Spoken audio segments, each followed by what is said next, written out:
Ajudan Prabowo Subianto Mayor Teddy Indrawijaya dikabarkan menerima kenaikan jabatan. Terlihat Mayor Teddy kini mulai meninggalkan Prabowo Subianto dengan mata yang berkaca-kaca. Momen itu diunggah oleh akun TikTok Partai Amanat Nasional atau PAN pada Selasa 12 Maret.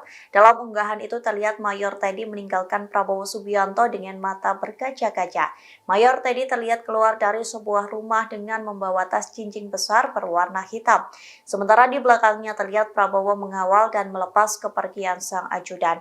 PAN mengatakan bahwa kepergian Mayor Teddy membawa kabar sedih sekaligus kabar bahagia.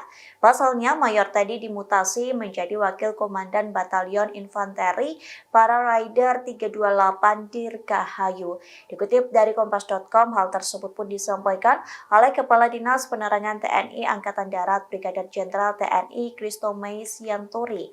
Rotasi itu tertuang dalam keputusan Kepala Staf TNI Angkatan Darat atau KSAD tertanggal 26 Februari 2024. Download Tribun X sekarang, menghadirkan lokal menjadi Indonesia.